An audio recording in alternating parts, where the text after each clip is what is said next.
Hi ಎಲ್ರಿಗೂ ನಮಸ್ಕಾರ. ಇವತ್ತು ಶ್ರಾವಣ ಮಾಸದ ಮಂಗಳಗೌರಿ ವಿಶೇಷ. ಈ ಶ್ರಾವಣ ಮಾಸ ಮೊದಲು ಮಂಗಳಗೌರಿಗಿನ ಮುಂಚೆ ಶ್ರಾವಣ ಮಾಸದ ಬಗ್ಗೆ ಹೇಳೋದಾದ್ರೆ ನಮಗೆ ಇದರಲ್ಲಿ ಎಲ್ಲ ಹಿಂದೂಗಳಿಗೂ ತುಂಬಾ ವಿಶೇಷವಾದಂಥ ಒಂದು ಮಾಸ ಅಥವಾ ತಿಂಗಳು. ಇಲ್ಲಿ ನಮಗೆ ಪ್ರತಿಯೊಂದು ವ್ರತ ಆಚರಣೆಗಳನ್ನ ಬರುತ್ತೆ. ಶಿವ ಪಾರ್ವತಿಯರಿಗೆ ನಾವು ಇದನ್ನ ವಿಶೇಷವಾಗಿ ಶಿವನ ಪಾರ್ವತಿ ಮತ್ತೆ ಪಾರ್ವತಿನ ನಾವು ಈ ಮಾಸದಲ್ಲಿ ಪೂಜೆ ಮಾಡ್ತೀವಿ. ಯಾಕೆ ಶ್ರಾವಣ ಮಾಸದಲ್ಲಿ ಶಿವ ಪಾರ್ವತಿಗೆ ಪೂಜೆ ಮಾಡ್ತೀವಿ ಅಂತಂದ್ರೆ ಉಲ್ಲೇಖ ಆಗಿರೋಗೆ ಈ ಮಾಸದಲ್ಲಿ ಶ್ರಾವಣ ಮಾಸದಲ್ಲಿ ಸಮುದ್ರ ಮಂಥನ ನಡೆಯುತ್ತೆ. ಸಮುದ್ರ ಮಂಥನದಲ್ಲಿ ಅಂದ್ರೆ ರಾಕ್ಷಸರಿಗೂ ಮತ್ತು ದೇವಾನು ದೇವತೆಗಳಿಗೂ ಸಮುದ್ರ ಮಂಥನ ನಡೆಯೋದ್ರಿಂದ ಆ ಸಂದರ್ಭದಲ್ಲಿ ಶಿವ ವಿಷವನ್ನ ಸೇವಿಸ್ತಾನೆ. ಆ ವಿಷವನ್ನ ಸೇವಿಸಿ ಮೈಗೆ ಹರಡದ ಹಾಗೆ ತಾಯಿ ಪಾರ್ವತಿ ವಿಷವನ್ನ ಕಂಠದಲ್ಲೇ ಇರುವ ಹಾಗೆ ಅವಳ ಶಕ್ತಿಯಿಂದ ಕಂಠದಲ್ಲೇ ಇರಿಸ್ತಾಳೆ. ಹಾಗಾಗಿ ಶಿವ ಪಾರ್ವತಿಯರನ್ನ ನಾವು ಈ ತಿಂಗಳಲ್ಲಿ ವಿಶೇಷವಾಗಿ ಪೂಜಿಸ್ತೀವಿ ಅಂತ ಉಲ್ಲೇಖಗಳಲ್ಲಿ ಮತ್ತೆ ನಾನು ಒಂದೆರಡು ರಿಸರ್ಚ್ ಮಾಡಿ ನೋಡಿದಾಗ ಒಂದು ಸಿಕ್ಕಿದ ಒಂದು ಚಿಕ್ಕ ಕಥೆ ಇದು. ಹಾಗಾಗಿ ಶಿವ ಪಾರ್ವತಿ ಈ ಪ್ರತಿ ಸೋಮವಾರ ಶಿವನ ಭಕ್ತರು ಶ್ರಾವಣ ಮಾಸದಲ್ಲಿ ನಾವು ಶಿವನ ಆರಾಧಿಸ್ತೀವಿ. ಶ್ರಾವಣ ಸೋಮವಾರ ವ್ರತಗಳನ್ನ ಮಾಡ್ತೀವಿ. ಇನ್ನು ಹೆಣ್ಣು ಮಕ್ಕಳು ಮಂಗಳ ಗೌರಿ ವ್ರತಗಳನ್ನ ಆಚರಣೆ ಮಾಡ್ತಾರೆ. ಈ ಯಾಕೆ ನಾವು ಗೌರಿನ ಆರಾಧಿಸ್ತೀವಿ ಅಂತ ಅಂದ್ರೆ ಪ್ರತಿಯೊಂದು ಒಳ್ಳೆದನ್ನ ಉಂಟು ಮಾಡಲಿ, ಮಂಗಳ ಹೆಸರಲ್ಲೇ ಮಂಗಳ ಇರೋದ್ರಿಂದ ಪ್ರತಿಯೊಂದು ಒಂದು ಒಳ್ಳೆದನ್ನ ನಮಗೆ ತಂದ್ಕೊಡ್ಲಿ ಆ ತಾಯಿ ಅನ್ನೋರಿ. ಹಾಗಾಗಿ ನಾವು ಮಂಗಳ ಗೌರಿನ ನಾವು ಆಚರಣೆ ಮಾಡ್ತೀವಿ. ಈ ಮಂಗಳ ಗೌರಿ ವಿಶೇಷವಾಗಿ ಮದುವೆ ಆಗಿರುವಂಥ ಹೆಣ್ಮಕ್ಳು ಆಚರಣೆ ಮಾಡುವಂಥ ಒಂದು ಆಚರಣೆ ಆಗಿದೆ. ಸಾಮಾನ್ಯವಾಗಿ 5 ವರ್ಷ ಇದನ್ನ ಆಚರಣೆ ಮಾಡಿ ಮೊದಲನೇ ವರ್ಷ ತವ್ರ ಮನೆಯಲ್ಲಿ, ಇನ್ನು 4 ವರ್ಷ ಗಂಡನ ಮನೆಯಲ್ಲಿ ಆಚರಣೆ ಮಾಡುವಂಥ ಒಂದು ಪದ್ಧತಿ. ಇವಾಗೆಲ್ಲ ಮೊದಲನೇ ವರ್ಷನೇ ಬೇರೆ ದೇಶಕ್ಕೆ ಹೋಗಬೇಕು ಅಥವಾ ಕೆಲಸಕ್ಕೆ ಹೋಗಬೇಕು, ಬಸರಿ ಬಾಣಂತನ ಅಂತ ಮಾಡೋಕ್ಕಾಗದೇ ಇರುವಂಥ ಸಂದರ್ಭ ಕೆಲವರಿಗೆ ತುಂಬ ಜನ ಹೆಣ್ಮಕ್ಳಿಗೆ ಬಂದಿರೋದ್ರಿಂದ ಮೊದಲನೇ ವರ್ಷನ ಉದ್ಯಾಪನೆಯನ್ನು ಮಾಡಿಕೊಂಡು ಅವರು ಸೂಕ್ಷ್ಮವಾಗಿ ಪೂಜೆನ ನಾವು ಸಲ್ಲಿಸ್ಕೋತೀವಿ. ಅದ್ರ ಬಗ್ಗೆ ಇನ್ನೊಂದು ಮಾಹಿತಿ. ಹಾಗಾಗಿ ವಿಶೇಷವಾಗಿ ಮದುವೆ ಆಗಿರುವಂಥ ಹೆಣ್ಮಕ್ಳು ತನ್ನ ಗಂಡನ ಆಯಸ್ಸು ಆರೋಗ್ಯ ಒಳ್ಳೆ ಕೆಲಸಗಳಲ್ಲಿ ಅಭಿವೃದ್ಧಿ ಹೊಂದಲಿ, ಮಕ್ಕಳಿಗೆ ಒಳ್ಳೆ ಆರೋಗ್ಯ ಹೊಂದಲಿ, ಇಡೀ ಕುಟುಂಬಕ್ಕೆ ಒಳ್ಳೇದಾಗಲಿ, ತಾಯಿ ಗೌರಿ ಎಲ್ಲವನ್ನು ಇಡೀ ಕುಟುಂಬಕ್ಕೆ ತನ್ನ ಮನೆಗೆ ಒಳ್ಳೆದನ್ನ ಮಾಡಲಿ ಅಂತ ಈ ಆಚರಣೆ ನಾವು ಮಾಡ್ತೀವಿ. ಮದುವೆ ಆಗದಿರೋ ಹೆಣ್ಮಕ್ಳು ಕೂಡ ಇದನ್ನ ಉಪವಾಸ ಇದು ಮಾಡ್ಬೋದು. ಉಪವಾಸ ಇರ್ಬೋದು ಬಿಡೋದು ನಮ್ಮ ಇಚ್ಛೆಗೆ ಬಿಟ್ಟಿದ್ದು. ಉಪವಾಸ ಇದ್ರೆ ತುಂಬಾನೇ ಶ್ರೇಷ್ಠ ಅಂತ ಹೇಳ್ತಾರೆ. ಮದುವೆ ಆಗಿರೋ ಒಂದು ಒಳ್ಳೆ ಮನೆ ತನಕ್ಕೆ ನಾನು ಸೇರ್ಲಿ, ಒಂದು ಒಳ್ಳೆ ಗಂಡ ಸಿಗ್ಲಿ ಅನ್ನೋ ಒಂದು ಕಾರಣಕ್ಕೆ, ಅಥವಾ ಒಂದು ಒಳ್ಳೆ ಕೆಲಸ ತನ್ನ ಜೀವನದಲ್ಲಿ ಒಳ್ಳೆ ಅಭಿವೃದ್ಧಿನ ಹೊಂದಲಿ ಅನ್ನೋ ಒಂದು ಕಾರಣಕ್ಕೆ ಈ ಮಂಗಳ ಗೌರಿ ವ್ರತವನ್ನು ನಾವು ಮಾಡ್ತೀವಿ. ವಿಶೇಷವಾಗಿ ಹೆಣ್ಮಕ್ಳು ಜಾಸ್ತಿ ಹಾಗಾಗಿ ತನ್ನ ಕುಟುಂಬಕ್ಕೋಸ್ಕರ, ತನ್ನ ಗಂಡ ಮಕ್ಕಳು ಆಯಸ್ಸಿಗೋಸ್ಕರ ನಾವು ಮಾಡ್ತೀವಿ. ಪಾರ್ವತಿ ಯಾಕೆ ಅಂದ್ರೆ ಸದಾ ಪಾರ್ವತಿ ಶಿವನ ಜೊತೆನೇ ಇರೋದ್ರಿಂದ ಅವಳು ಅನೇಕ ಶಿವನ ಪಡೆಯೋದಕ್ಕೋಸ್ಕರ ಅನೇಕ ವ್ರತಗಳನ್ನ ಉಪವಾಸಗಳನ್ನ ಪಾರ್ವತಿ ಕೂಡ ಮಾಡ್ತಾಳೆ. ಹಾಗಾಗಿ ತಾಯಿ ಪಾರ್ವತಿನ ನಾವು ಆದಷ್ಟು ಗಂಡನ ಏಳಿಗೆಗೆ ತಾಯಿ ಪಾರ್ವತಿನ ನಾವು ಆಚರಣೆ ಮಾಡ್ತೀವಿ. ಸೊ ಇದನ್ನ ಹೇಗೆ ಆಚರಣೆ ಮಾಡೋದು ಅಂತ, ನಾನು ಹೇಗೆ ಆಚರಣೆ ಮಾಡೋದು ಅಂತ ಸಂಕ್ಷಿಪ್ತವಾಗಿ ನಾನು ತೋರಿಸ್ತಾ ಬರ್ತೀನಿ. ಬನ್ನಿ ನೋಡೋಣ. ನಾವು ಮನೆ ಬಾಗಿಲಿಗೆ ರಂಗೋಲಿ ಎಲ್ಲ ಇಟ್ಕೋಬೇಕು. ರಂಗೋಲಿ ಲಕ್ಷ್ಮೀ ಸ್ವರೂಪ ಆಗಿರೋದ್ರಿಂದ ಮನೆ ಬಾಗಿಲಿಗೆ ರಂಗೋಲಿನ ಇಟ್ಟು ನಾವು ಎಣ್ಣೆ ಪೂಜೆಯನ್ನು ಮಾಡಬೇಕು.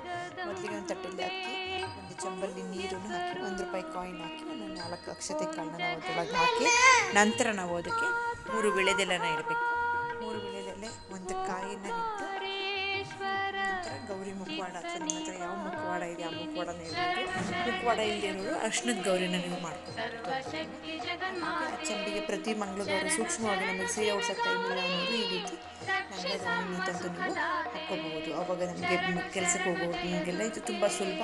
ಉದ್ಯಾಪನೆ ಆದಮೇಲೆ ಸೂಕ್ಷ್ಮವಾಗಿ ಹೇಗಿರೋ ಲಕ್ಷ್ಮೀ ಪೂಜೆಗೆ ನಾವು ಎಲ್ಲೆಲ್ಲ ವರಮಹಾಲಕ್ಷ್ಮಿ ಸೀರೆ ಉಡಿಸಿದ್ವಿ, ಪ್ರತಿ ವಾರ ನಾವು ರೀತಿ ಮಂಗಳ ದಾವಣಿನ ನೀವು ಹಾಕ್ಕೋಬೋದು. ಇಷ್ಟ ನಿಮಗೆ ಬಂದಂಗೆ. ನಂತರ ಅದಕ್ಕೆ ಅಲಂಕಾರ, ಒಂದು ಚಿಕ್ಕದಾಗಿ ಒಂದು ಸರ, ಇಂಡಿಯನ್ ಸರ, ಅಲಂಕಾರಕ್ಕೆ ತಕ್ಕ ಹಾಗೆ ನೀವು ಏನಿದ್ರು ಪೂಜೆ ಮುಂಚೆನೇ ಹಾಕ್ಕೋಬೇಕು. ಯಾಕೆಂದರೆ ಪೂಜೆ ಮಾಡಬೇಕಾದ್ರೆ ಅದು ಪೂಜೆ ನಂತರ ನಾವು ಹಾಕೋಕ್ಕೆ ಹೋದಾಗ ವಿಗ್ರಹ ಅಲ್ಲಾಡುತ್ತೆ. ಹಾಗಾಗಿ ಅದನ್ನು ನಾವು ಪೂಜೆ ಆದಮೇಲೆ ಯಾವುದೇ ವಿಗ್ರಹ ಕಳಸ ಅಲ್ಲಾಡಬಾರ್ದು. ಹಾಗಾಗಿ ಮುಂಚೆನೇ ನಾವೆಲ್ಲ ಈ ರೀತಿ ಏನೇನು ಒಡವೆನ ಹಾಕ್ಕೋಬೇಕು ಅದನ್ನು ಹಾಕ್ಕೋಬೇಕು. ನಂತರ ಪೂಜೆಗೆ ನಾನು ಪಂಚಾಮೃತ ಅಭಿಷೇಕ ರೆಡಿ ಮಾಡ್ಕೊಂಡಿದ್ದೀನಿ. ಒಂದರಲ್ಲೇ ಹಣ್ಣು, ಕಾಯಿ, ಕುಂಕುಮ, ಹೂವು ಎಲ್ಲ ಇಟ್ಕೊಂಡು ನೈವೇದ್ಯಕ್ಕೆ ಇಟ್ಕೊಂಡಿದ್ದೀನಿ. ಮೊದಲಿಗೆ ನಾವು ಗಂಗೆ ಪೂಜೆನ ಮಾಡ್ಕೋಬೇಕು. ಗಂಗೆ ಚೈವ ಯಮುನೈ ಚೈರ್ಮ ನರ್ಮದಾ ಸಿಂಧು ಗೋದಾವರಿ ಜಲ ಅಸ್ಮಿನ್ ಸನ್ನಿಧಿಂ ಕುರಿಯಾರ್ತು ಅಂತ ಹೇಳಿಕೊಂಡು ಅರ್ಶಿನ ಕುಂಕುಮ ಹಾಕಿ ವಿಭೂತಿ ಹಚ್ಚಿ, ಓಂಕಾರ ಬರೆದು ವಿಭೂತಿ ಹಚ್ಚಿ, ಅರ್ಶಿನ ಕುಂಕುಮ ಇಟ್ಟು ಹೂವಿಟ್ಟು ಒಂದು ಗಂಧದ ಕಡ್ಡಿನ ಇಟ್ಟು ಪೂಜೆ ಬೆಳಗಿ, ನಂತರ ಆ ನೀರನ್ನು ನಾವು ಎಲ್ಲ ಕಡೆಯೂ ಪ್ರೋಕ್ಷಣೆ ಮಾಡಬೇಕು. ಆವಾಗ ಶುದ್ಧೋದಕ ಆಗುತ್ತೆ. ಏನೇ ಒಂದು ಮೈಲಿಗೆಯಿಂದ ನಾವು ಮುಟ್ಟಿದ್ವಿ ಅದು ಒಂದು ಶುದ್ಧಿ ಆಗುತ್ತೆ ಎಂದು ನಂಬಿಕೆ.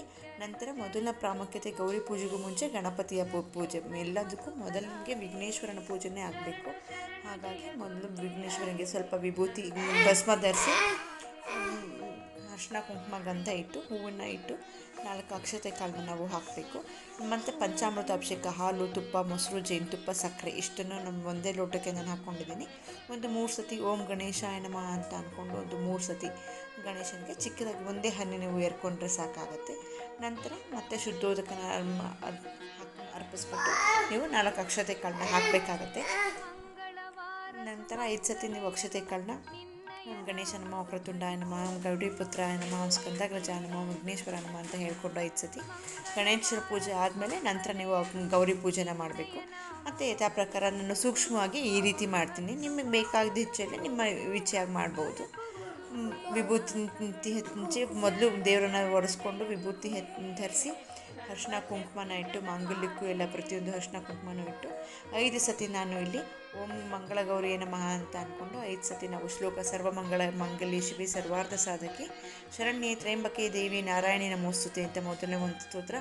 ಆಮೇಲೆ ನಂತರ ಮಿಕ್ಕಿದ್ದು ಯಾ ದೇವಿ ಸರ್ವಭೂತೇಶು ನಾರಾಯಣಿ ರೂಪೇಣ ಸಂಸ್ಥಿತಃ ನಮಸ್ತಸ್ಯೇ ನಮಸ್ತಸ್ಯೇ ನಮಸ್ತಸ್ಯೇ ನಮೋ ನಮಃ ಅಂತಂದ್ಬಿಟ್ಟು ಇನ್ನು 4 ಬಾರಿ ನೀವು ಶ್ಲೋಕಗಳನ್ನ ಅಥವಾ ಯಾವುದಾದ್ರೂ ಒಂದು ದೇವಿ ಶ್ಲೋಕಗಳನ್ನ ಮಾಡ್ತಾ 5 ಸತಿ ನೀವು ಪಂಚಾಮೃತ ಅಭಿಷೇಕನ ಚಿಕ್ಕದಾಗಿ ನೀವು ಪ್ರೋಕ್ಷಣೆ ಮಾಡಿಕೊಂಡು ಪ್ರತಿ ಒಂದು ಸತಿ ಪಂಚಾಮೃತ ಅಭಿಷೇಕ, ಇನ್ನೊಂದು ಸತಿ ಶುದ್ಧೋದಕ ಅಂದರೆ ನೀರು, ಗಂಗೆ ಪೂಜೆ ಮಾಡಿರೋಂಥ ನೀರನ್ನು ನೀವು ಹಾಕಿ ನಂತರ ನೀವು ಎಲ್ಲ ನೀಟಾಗಿ ಶುದ್ಧವಾಗಿ ಮುಖನ ಒಂದು ಒಳ್ಳೆಯ ವಸ್ತ್ರದಲ್ಲಿ ಒರೆಸಿ ದೇವಿಗೆ ಒಂದು ಗಂಧದ ಕಡ್ಡಿನ ಬೆಳಗಿ ನಂತರ ನೀವು ನೈವೇದ್ಯಕ್ಕೆ ಇಟ್ಕೋಬೇಕು. ನೈವೇದ್ಯ ಎಲ್ಲ ಒಂದು ಫಲತಾಂಬೂಲನ ನೈವೇದ್ಯ ಮಾಡಿ ನಂತರ ನೀವು ಗೌರಿ ಅಷ್ಟೋತ್ರನ ನೀವು ಓದಬೇಕಾಗುತ್ತೆ. ಗೌರಿ ಅಷ್ಟೋತ್ರನ ಓದ್ತಾನೆ ನೀವು ಅಲಂಕಾರನ ನೀವು ಮಾಡ್ಕೋಬೋದು. ಪ್ರತಿಯೊಂದಕ್ಕೆ ಅಷ್ಟೊಂದು ಚಿಕ್ಕದಾಗಿ ಮಂಟಪ ಇರೋದ್ರಿಂದ ಅಥವಾ ವಿಗ್ರಹ ಇರೋದ್ರಿಂದ ಒಂದೇ ಕಡೆ ಕೆಳಗೆ ಬೀಳುತ್ತೆ. ಹಾಗಾಗಿ ನಿಮಗೆ ಬೇಕೋ ನೀವು ಹಾಗೆ ಅಷ್ಟೋತ್ರ ಓದ್ತಾನೆ ನೀವು ಅಲಂಕಾರ ಮಾಡ್ಕೊಳ್ತಾ ಬರ್ಬೋದು. ಗೌರಿ ಪ್ರತಿ ವಾರ ಒಂದೊಂದು ಅಷ್ಟೋತ್ರನ ಓದಿ. ಒಂದು ವಾರ ದೇವಿ ಅಷ್ಟೋತ್ರ, ಮೊದಲನೇ ವಾರ ಗೌರಿ ಅಷ್ಟೋತ್ರ, ದುರ್ಗಾ ಅಷ್ಟೋತ್ರ, ಈ ರೀತಿ ನೀವು ಯಾವುದರಿಂದ ಎಲ್ಲ ಅಷ್ಟೋತ್ರಗಳನ್ನು ಮಾಡ್ಕೋಬೋದು, ಓದ್ತಾ ಹೋಗ್ಬೋದು. ಒಂದೊಂದು ವಾರ ಒಂದೊಂದು. ನಾನಿಲ್ಲಿ ಮೊದಲನೇದಾಗಿ ಗೌರಿ ಅಷ್ಟೋತ್ರನ ನಾನು ಇಲ್ಲಿ ಮಾಡಿದ್ದೀನಿ. ಹಾಗಾಗಿ ನಂತರ ಪ್ರತಿಯೊಂದು ದೀಪಕ್ಕೂ ನಾನು ದೀಪ ಪೂಜೆ ಮಾಡೋದನ್ನು ತೋರಿಸೋದನ್ನ ಮರೆತುಬಿಟ್ಟೆ. ಪ್ರತಿಯೊಂದು ದೀಪನೂ ನೀವು ಪೂಜೆ ಮಾಡಿ ಅರಿಶಿನ ಕುಂಕುಮ ಪ್ರತಿಯೊಂದಕ್ಕೂ ಅರಿಶಿನ ಕುಂಕುಮ ಇಟ್ಬಿಟ್ಟು ಒಂದು ಹೂವಿನಿಟ್ಟು ಗಂಧದ ಕಡ್ಡಿ ಅಥವಾ ತುಪ್ಪದ ದೀಪನ ಹಚ್ಚಿ ನೀವು ಬೆಳಗಬೇಕು. ಎಲ್ಲಿ ನೀವು ಗೌರಿ ಪೂಜೆ ಮಾಡ್ತೀರೋ ಅಲ್ಲಿ ಸದಾ ದೀಪನ ಇಟ್ಟು ನೀವು ಪೂಜೆ ಮಾಡೋದ್ರಿಂದ ಗೌರಿ ತುಂಬ ಸೌಭಾಗ್ಯ ವೃದ್ಧಿ ಆಗುತ್ತೆ ಅನ್ನೋದು ಒಂದು ನಂಬಿಕೆ. ಹಾಗಾಗಿ ನಾವು ಏನೇ ಒಂದು ಪೂಜೆ ಮಾಡಬೇಕಾದ್ರೂ ಮೊದಲಿಗೆ ದೀಪ ಪೂಜೆ ಮಾಡಿ ದೀಪ ಹಚ್ಚಿ ನಂತರ ನಾವು ಬೇರೆ ಪೂಜೆನ ನಾವು ಮಾಡಬೇಕು. ಅಷ್ಟೋತ್ತರದ ನಂತರ ನಮಗೆ ಇಲ್ಲಿ ಕತೆ ಬರುತ್ತೆ, ಮಂಗಳಗೌರಿ ವ್ರತ ಕತೆ ಅಂತ ಒಂದು ಕತೆ ಪುಸ್ತಕನ ಕೂಡ ನಾನು ತೋರಿಸ್ತೀನಿ. ಆ ಮಂಗಳಗೌರಿ ವ್ರತ ಕತೆ ಅಂತ ಬಂದಾಗ ನೀವು ಕತೆ ಓದಿ ನಂತರ ಕತೆ ಪೂರ್ಣ ಆದಮೇಲೆ ಎಲ್ಲ ಏನು ನೈವೇದ್ಯನ ನೀವು ಇನ್ನೊಂದ್ಸತಿ ಏನಾರು ಬೇರೆ ನೈವೇದ್ಯ ಮಾಡಿಟ್ಕೊಂಡಿದ್ರೆ ಆ ನೈವೇದ್ಯನ ಮಾಡ್ಕೋಬೇಕು. ಇಲ್ಲಿ ನಾನು ಸ್ವಲ್ಪ ಚಿತ್ರಾನ್ನ ಪಾಯಸ ಮಾಡಿದ್ದೆ, ಹಾಗಾಗಿ ನಾನು ಇಲ್ಲಿ ನೈವೇದ್ಯನ ಮಾಡಿದ್ದೀನಿ. ಈ ರೀತಿಯಾಗಿ ನಾನು ನನ್ನ ಮಂಗಳಗೌರಿ ಕಥೆಯನ್ನು ಪೂಜೆ ಮಾಡಿದ್ದೀನಿ. ನೀವು ಯಾವ ರೀತಿ ಮಾಡ್ತೀರಾ ಅಂತ ನನಗೆ ಕಮೆಂಟ್ಸಲ್ಲಿ ತಿಳಿಸಿ. ಧನ್ಯವಾದಗಳು.